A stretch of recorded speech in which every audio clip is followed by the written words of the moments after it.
Selamat datang di Radio Horor Official, tempat di mana cerita gelap, bisikan mistis dan rahasia tersembunyi terungkap. Di sini, kami membawa kamu masuk ke dalam dunia penuh misteri yang tak terjamah. Siapkan diri dan nyalakan imajinasimu, karena setiap malam kegelapan akan bercerita. Jangan lupa untuk like, komen, dan subscribe agar kamu tidak ketinggalan cerita horor terbaru dari kami. Baiklah, tanpa berlama-lama lagi, langsung saja ke ceritanya.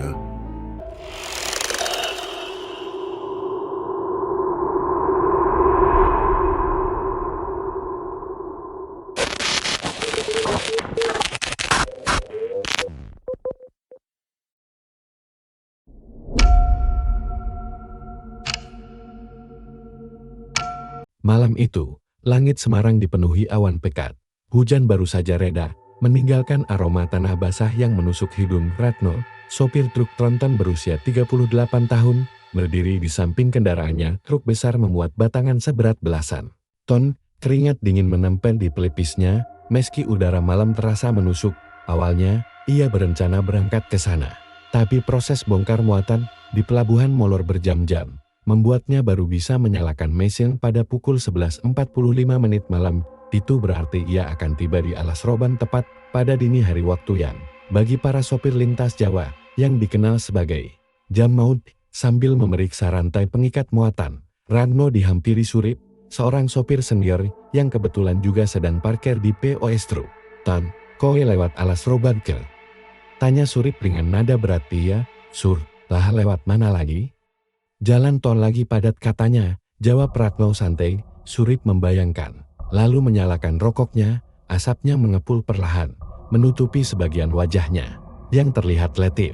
"Kalau lewat jam 2 pagi di sana, ojo sampai mandek. Apapun yang terjadi, jangan berhenti." Ratno tersenyum kecut. "Saya sering mendengar cerita serupa tentang truk yang tiba-tiba di tikungan, pengemudi yang hilang tanpa jejak, atau penumpang misterius yang tiba-tiba muncul di kabin.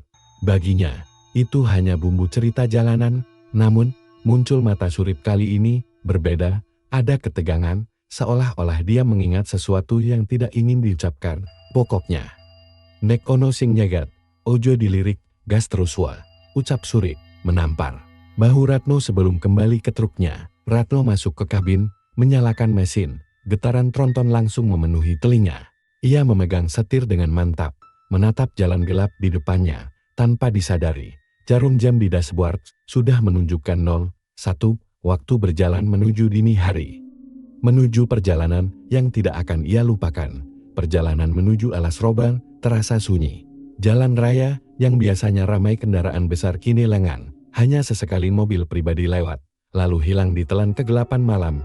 Ratno menyalakan radio untuk mengusir rasa sepi. Sebuah lagu dangdut lawas terdengar pelan, bercampur suara mesin diesel yang menderu. Di luar kabin, lampu depan truk menembus kabut tipis yang mulai turun dari perbukitan. Papan penunjuk jalan besar bertuliskan Alas Roban 3 km melintas di sisi kanan.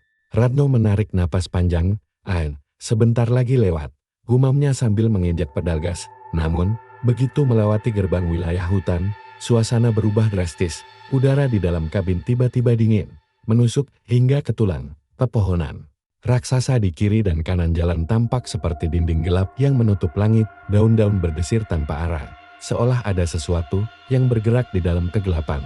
Tiba-tiba, suara radio berdesis KRRTTT. Suara penerbit yang sebelumnya ceria berubah menjadi lirih, seperti seseorang berbisik sangat dekat di telinga. "Ratno, cepat pulang." Ratno terkejut, matanya melirik ke radio yang masih menyala. "Ya apa tadi?" gumamnya. Ia memutar tombol, menggerakkan gelombang, tapi semua saluran hanya memunculkan suara gemerisik. "Ketika saya ingin mematikan radio, suara itu terdengar lagi, kali ini lebih jelas." "Ratno, jangan berhenti. Dia sudah menunggu." Ratno menelan ludah, tangannya menggenggam setir lebih erat. Ia mencoba menepis rasa takut dengan tertawa kecil, tapi tubuhnya mulai merinding. Di luar, kabut semakin tebal. Sorot lampu depan memantulkan bayangan-bayangan aneh di antara pepohonan. Sekilas, Ratno melihat sesuatu di sisi kiri jalan. Sosok berdiri kaku, mematung, wajahnya samar-samar tertutup rambut panjang. Ia berpura-pura tidak melihat, dan terus memacu truknya. Namun dari kaca spion, ia sadar satu hal, sosok itu kini sudah berdiri tepat di belakang truk. Mengikuti dalam diam, roda truk tronton terus bergulung di atas aspal lembab, menembus kabut yang semakin pekat. Ratno mencoba fokus ke jalan, tapi matanya sesekali melirik kaca spion tengah. Sosok yang tadi berdiri di pinggir jalan kini tak terlihat. Dia menarik napas lega, mungkin cuma bayangan, pikirnya. Tapi lega itu hanya bertahan beberapa detik. Dari sudut matanya, Ratno merasa ada sesuatu yang duduk di kursi penumpang sebelahnya. Awalnya dia mengira hanya jaket yang tergantung. Tapi saat menoleh sekilas, ada seorang perempuan duduk diam, rambutnya panjang berantakan, menutupi sebagian wajah, bajunya putih kusam, seperti basah terkena hujan. Ratno sontak tersentak, hampir membanting setir, tapi ketika dia memandang langsung ke kursi itu, kosong. Bau melati tiba-tiba memenuhi kabin, bau yang manis, tapi membuat perut mual dan kepala berat. Jangan mikir aneh-aneh.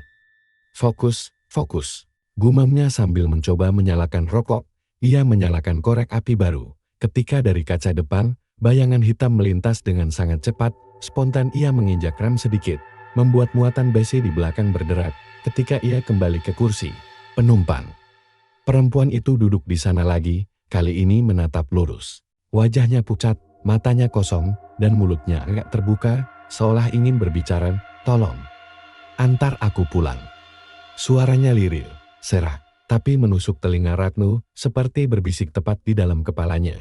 Ratno memutar setir, mencoba mempercepat laju truk, tapi matanya tak sengaja menangkap pantulan kaca spion samping.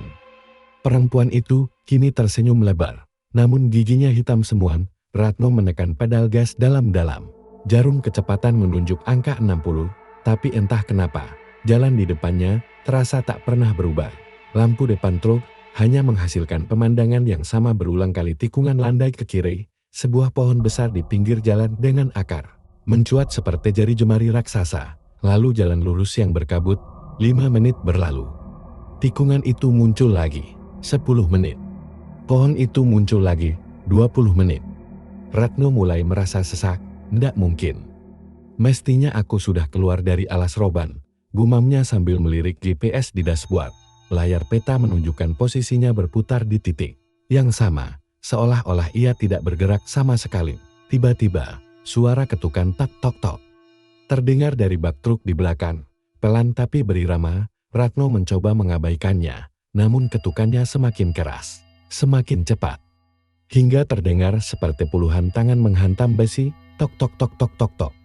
Ratno terkejut, lalu menoleh sebentar ke samping. Sekilas ia melihat bayangan kepala-kepala pucat menempel di sisi bak.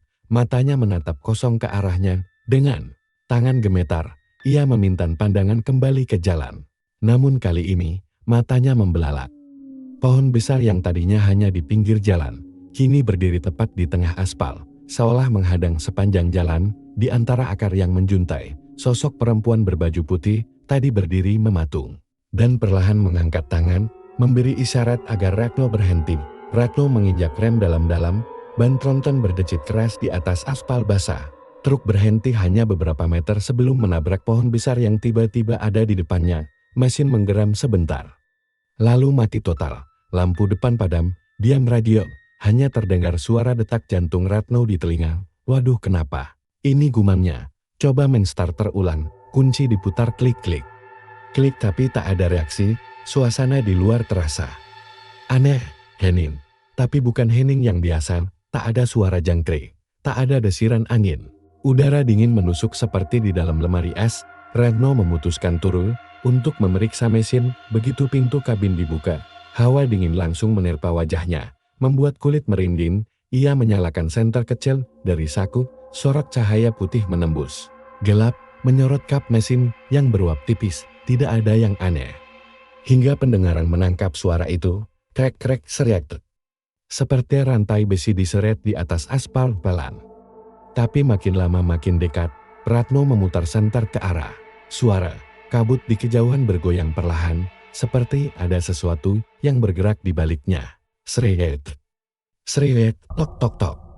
Suara langkah berat kini menyusul di antara memulai rantai itu. Ratno mundur 1 langkah. 2 langkah. Belakangnya menempel di pintu kabin. Sorot senternya akhirnya menangkap sesuatu, sebuah bayangan tinggi besar. Tubuhnya hitam legam, matanya memeras, dan dari tangannya tergantung rantai berkarat yang masih meneteskan sesuatu seperti darah kental. Makhluk itu berhenti beberapa meter di depan Ratno. Lalu kepalanya menunduk, mengeluarkan suara serak. "Ratno, ikut aku." Ratno mundur cepat, masuk kembali ke kabin truk. Tangannya gemetar saat menarik pintu hingga menutup rapat. Ia memutar kunci starter berulang kali, klik-klik. Klik tetap tak mau menyala. Di luar, suara rantai yang diseret perlahan memudar. Tapi menggantikan suara lain, suara seperti tali tambang yang melilit dan menggesek batang pohon, krek-krek-krek. Dengan napas berburu, Ratno memberanikan diri melirik ke kaca depan. Sorot senternya yang ia letakkan di dashboard menangkap pemandangan yang membuat darahnya membeku. Di cabang pohon besar tepat di depan truk, sesosok pocong tergantung terbalik, kain kafannya kotor penuh tanah dan noda merah gelap, wajahnya remuk, rahangnya terlepas, mata kirinya keluar setengah menggantung. Pocong itu tidak diam. Tubuhnya bergoyang pelan seperti diterpa angin, meski hutan di sekitarnya tetap tak bergerak perlahan.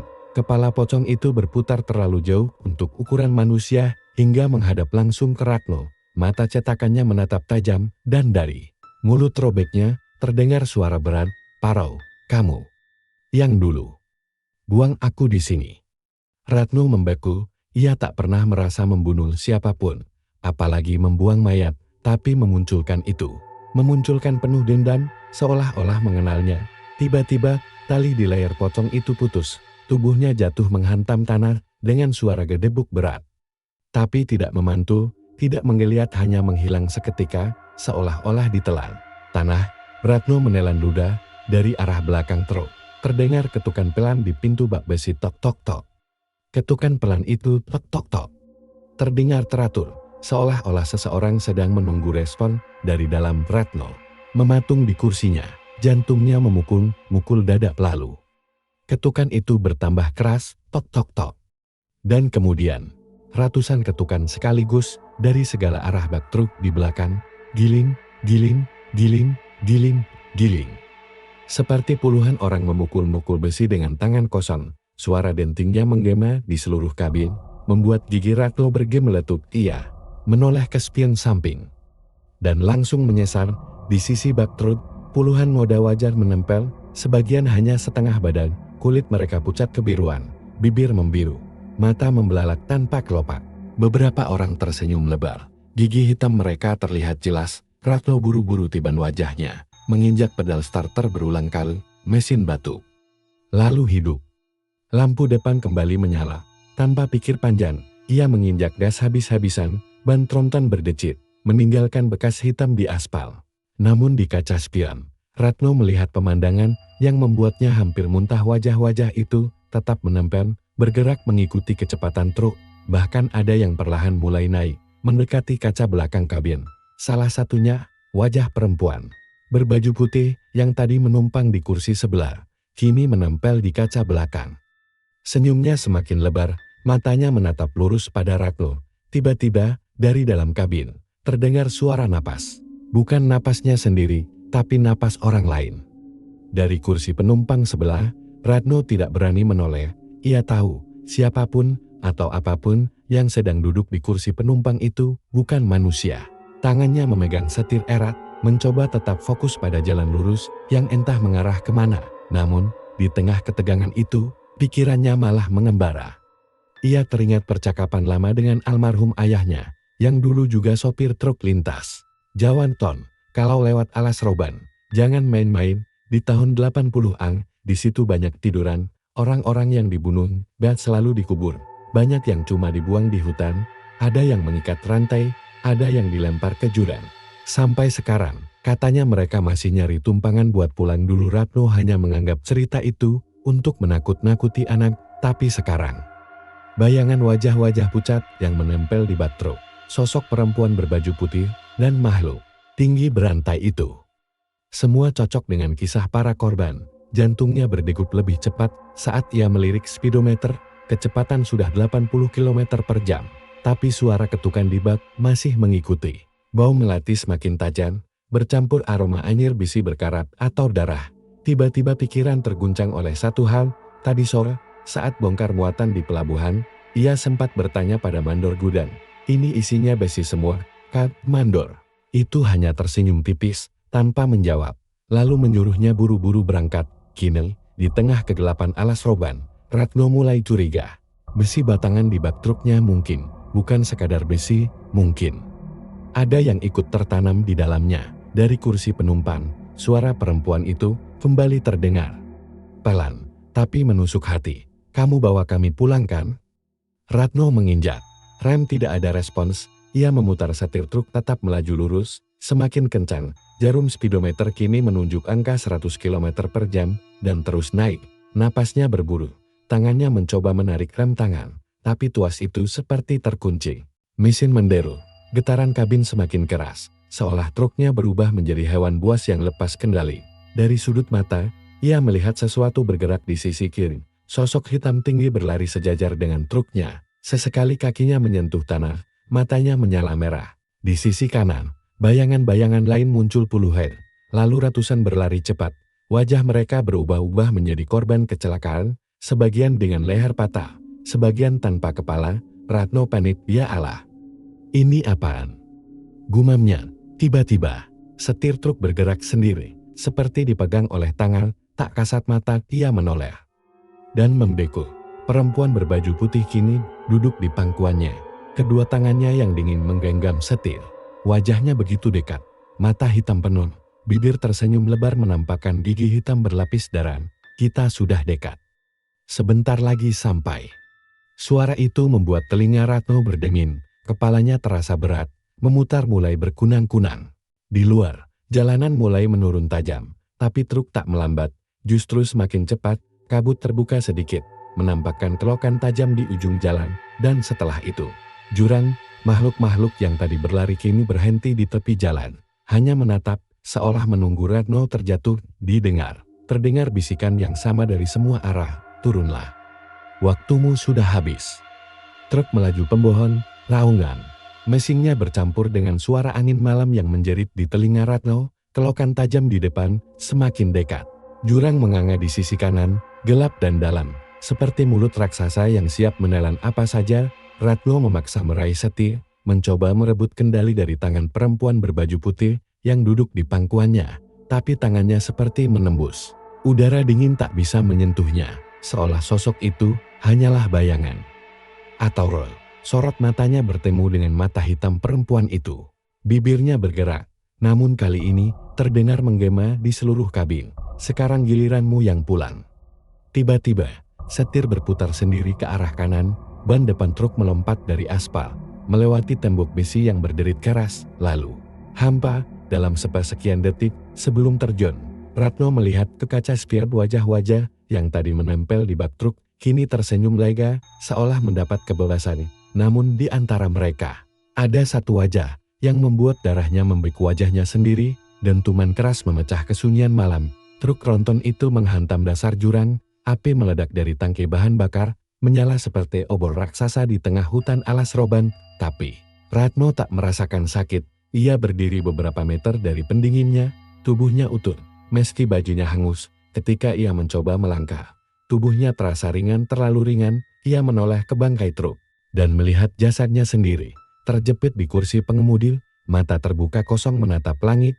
Suara radio yang menyala masih berdesis, lalu terdengar bisikan terakhir, selamat datang di perjalanan tanpa akhir. Ratno, api terus membara. Di bawah sana, sementara di atas tebing, kabut alas roban kembali menutup jalan.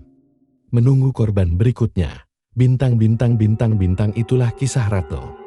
Sopir truk tronton yang malam itu melintas di alas roban. Perjalanan yang harusnya hanya mengantarkan muatan berubah menjadi perjalanan terakhirnya konon. Hingga kini, di tikungan dekat jurang itu, beberapa pengemudi masih melihat cahaya lampu besar di jarak jauh. Truk tronton dengan suara mesin menderu, melaju kencang di tengah kabut. Tapi saat didekati, truk itu menghilang begitu saja. Mungkin itu Ratno masih berusaha keluar dari alas roban, tapi terjebak dalam perjalanan tanpa akhir.